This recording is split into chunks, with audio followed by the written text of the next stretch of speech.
Hello दोस्तों, स्वागत आप सभी का आपके अपने YouTube चैनल एस गुरुकुल पर। आज की क्लास में हम भारतीय संविधान के मोस्ट इंपोर्टेंट क्वेश्चंस को देखेंगे। तो सबसे पहले हम अपना पहला प्रश्न देखते हैं। पहले प्रश्न में आपसे पूछा है भारतीय संविधान कब लागू हुआ था। ऑप्शन दिया आपके, ऑप्शन नंबर ए दिया है 15 अगस्त 1947, ऑप्शन बी दिया है 26 जनवरी 1950, ऑप्शन सी दिया है 26 नवंबर 1949 और ऑप्शन डी दिया है 2 अक्टूबर 1950। तो भारतीय संविधान लागू हुआ था 26 जनवरी 1950 को। ऑप्शन नंबर बी आपका करेक्ट आंसर हो जाएगा। अब हम अपने अगले प्रश्न पर चलते हैं। अगले प्रश्न में आपसे पूछा है भारतीय संविधान को कब अपनाया गया था। तो भारतीय संविधान को अपनाया गया था 26 जनवरी 1949 को। ऑप्शन नंबर सी आपका करेक्ट आंसर हो जाएगा। अब हम अपने अगले प्रश्न पर चलते हैं। अगले प्रश्न में आपसे पूछा है भारतीय संविधान सभा के अध्यक्ष कौन थे। भारतीय संविधान सभा के अध्यक्ष कौन थे। तो भारतीय संविधान सभा के अध्यक्ष डॉक्टर राजेंद्र प्रसाद थे। ऑप्शन नंबर सी आपका करेक्ट आंसर है। इसी के साथ अब हम अपने अगले प्रश्न पर चलते हैं।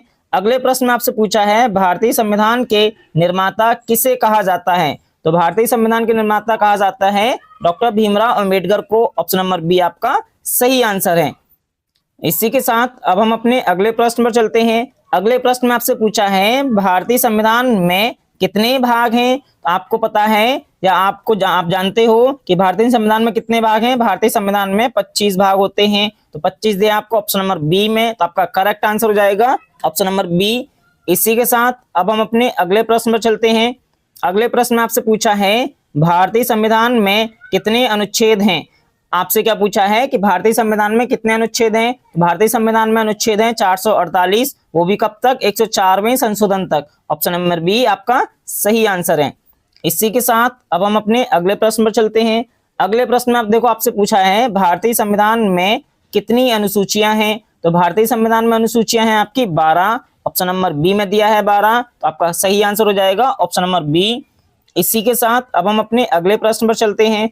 अगले प्रश्न में आपसे पूछा है भारतीय संविधान की प्रस्तावना को क्या कहा जाता है। तो भारतीय संविधान की प्रस्तावना को संविधान की आत्मा कहा जाता है और संविधान की आत्मा दिया है आपको ऑप्शन नंबर बी में, तो आपका करेक्ट आंसर हो जाएगा ऑप्शन नंबर बी।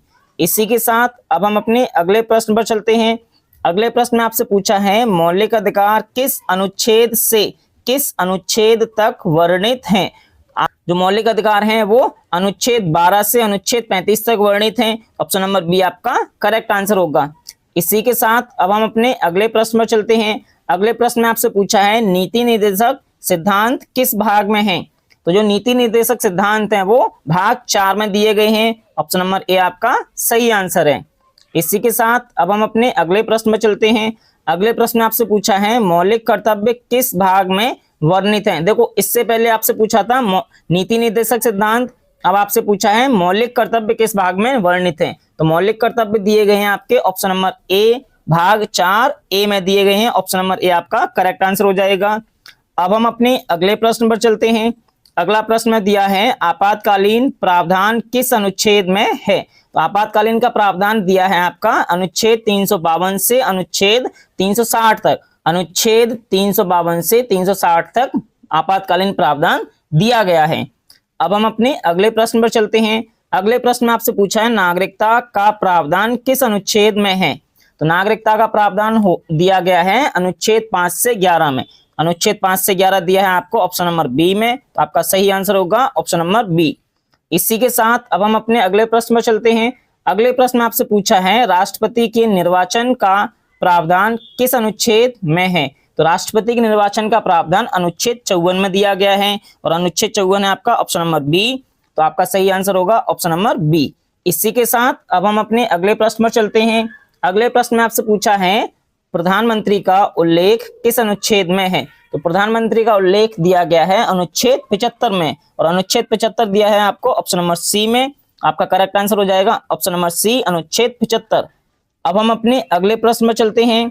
अगले प्रश्न में आपसे पूछा है संसद की शक्तियां किस अनुच्छेद में वर्णित हैं। तो संसद की शक्तियां जो वर्णित हैं वो अनुच्छेद 79 से लेके 122 तक वर्णित हैं और अनुच्छेद 79 से 122 दिया है आपको ऑप्शन नंबर ए में, तो आपका करेक्ट आंसर होगा ऑप्शन नंबर ए। अब हम अपने अगले प्रश्न पर चलते हैं। अगले प्रश्न में आपसे पूछा है राज्यपाल के प्रावधान किस अनुच्छेद में है? तो राज्यपाल के जो प्रावधान है वो अनुच्छेद 153 से अनुच्छेद 162 तक दिए गए हैं। 153 से लेके 162 तक, और 153 से लेके 153 से 162 दिया है आपको ऑप्शन नंबर बी में। आपका करेक्ट आंसर होगा ऑप्शन नंबर बी। अब हम अपने अगले प्रश्न पर चलते हैं। अगले प्रश्न में आपसे पूछा है उच्चतम न्यायालय का प्रावधान किस अनुच्छेद में है? तो उच्चतम न्यायालय का प्रावधान जो है वो आपका अनुच्छेद 124 से लेके 147 तक है, और 124 और से 147 दिया है आपको ऑप्शन नंबर बी में। आपका करेक्ट आंसर होगा ऑप्शन नंबर बी। अब हम अपने अगले प्रश्न पर चलते हैं। अगले प्रश्न में दिया है, पूछा है राज्य विधायिका का वर्णन किस अनुच्छेद में है? आपसे पूछा है राज्य विधायिका का वर्णन किस अनुच्छेद में है? तो राज्य विधायिका का वर्णन दिया गया है अनुच्छेद 168 से लेके अनुच्छेद 212 तक, और अनुच्छेद 168 से 212 दिया है आपको ऑप्शन नंबर बी में। आपका करेक्ट आंसर हो जाएगा ऑप्शन नंबर बी। अब हम अपने अगले प्रश्न पर चलते हैं। अगले प्रश्न में आपसे पूछा है वित्त आयोग का प्रावधान किस अनुच्छेद में है? तो जो वित्त आयोग का प्रावधान है वो अनुच्छेद 280 में है, और अनुच्छेद 280 दिया है आपको ऑप्शन नंबर ए में। आपका करेक्ट आंसर होगा ऑप्शन नंबर ए। अब हम अपने अगले प्रश्न पर चलते हैं। अगले प्रश्न में आपसे पूछा है निर्वाचन आयोग का प्रावधान किस अनुच्छेद में है? तो निर्वाचन आयोग का जो प्रावधान है वो आपका अनुच्छेद 324 में दिया है, और अनुच्छेद 324 दिया है आपको ऑप्शन नंबर ए में। तो आपका करेक्ट आंसर होगा ऑप्शन नंबर ए। अब हम अपने अगले प्रश्न पर चलते हैं। अगले प्रश्न में आपसे पूछा है लोक सेवा आयोग का प्रावधान किस अनुच्छेद में है?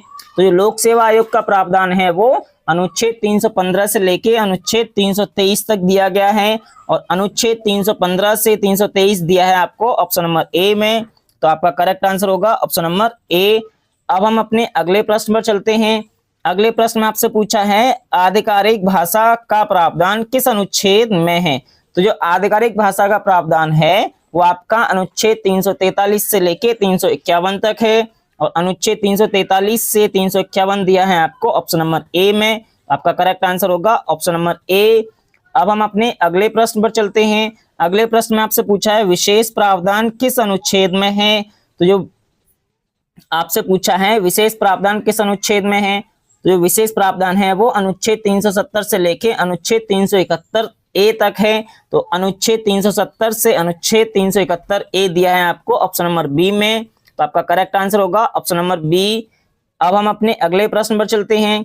अगले प्रश्न में आपसे पूछा है संविधान संशोधन की प्रक्रिया किस अनुच्छेद में है? तो संविधान संशोधन की प्रक्रिया जो है वो अनुच्छेद 368 में है, और अनुच्छेद 368 दिया है आपको ऑप्शन नंबर ए में। तो आपका करेक्ट आंसर होगा ऑप्शन नंबर ए।